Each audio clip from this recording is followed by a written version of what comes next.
রাধে। শ্রীমতী রাধারানীকে কেন মা বলা হয় না? আপনি রাধারানীকে কি রূপে গ্রহণ করেন? এটা ভক্তদের ভাবের উপর নির্ভর করে। রাধারানীকে কিভাবে সম্বোধন করবে?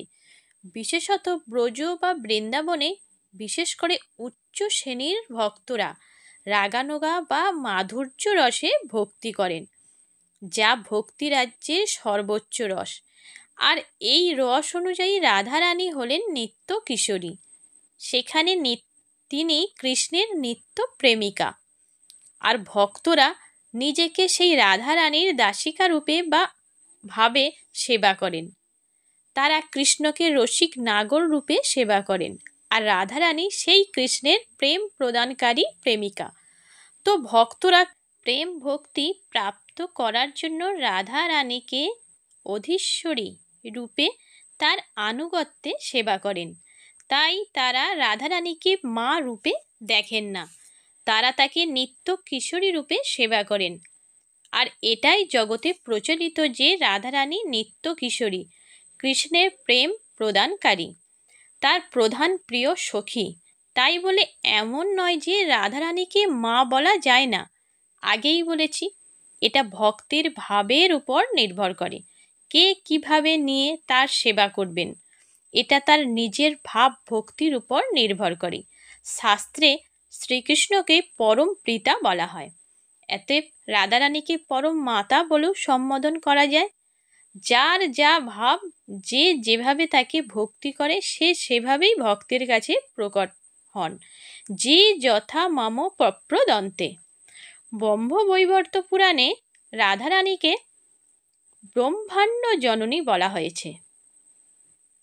পদ্মপুরাণে স্বয়ং শিবের উক্তি হল, কৃষ্ণ জগতাং তাত জন্ম মাতা চ রাধিকা। জগৎ পিতা কৃষ্ণ এবং রাধারানী হচ্ছেন জগৎ মাতা। শ্রীচৈতন্য চরিতামৃতে বলা হয়েছে সর্বপালিকা, সর্বজগতের মাতা। বেদশাস্ত্রে বলা হয়েছে রাধারানী সমগ্র ব্রহ্মাণ্ডের মা। পার্বতীর কাছে মহাদেব রাধারানীর সহস্র নাম বলতে গিয়ে বললেন, জননী জন্মশূন্য চ জন্ম মৃত্যু জরাপহা। অর্থাৎ রাধারানী সবার মাতা।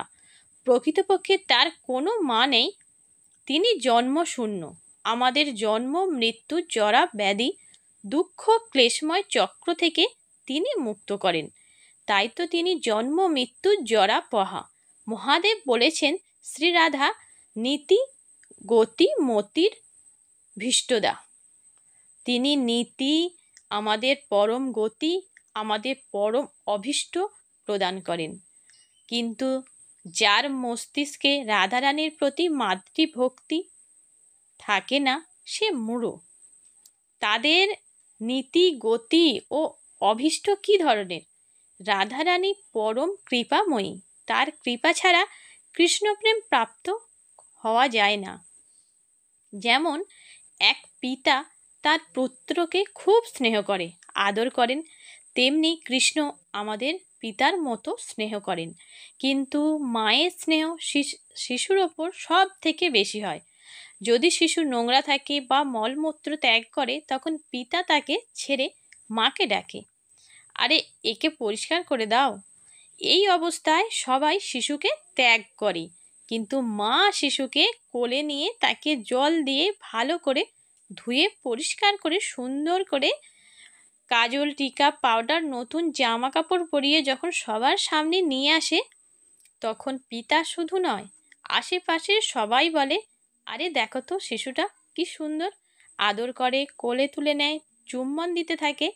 ঠিক তেমনই আমরা যখন কাম ক্রোধ লোভ রূপী এবং পাপরূপী নোংরা দিয়ে নিজেদের মাখিয়ে ফেলি, তখন কৃষ্ণ আমাদের এই জরা প্রকৃতিতে ছেড়ে দেয়।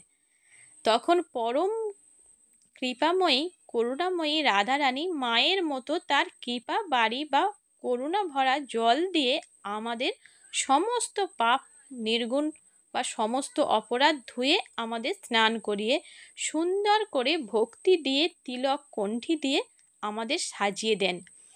আর তখন কৃষ্ণ এসে সোনা বলে আমাদের কোলে তুলে নেয়।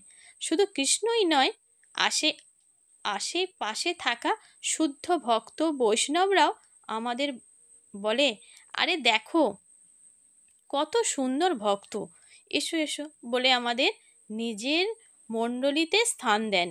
আর এই হলো রাধারানীর কৃপাফল। জয় শ্রী রাধে। স্বয়ং বিচার করুন। হরে কৃষ্ণ।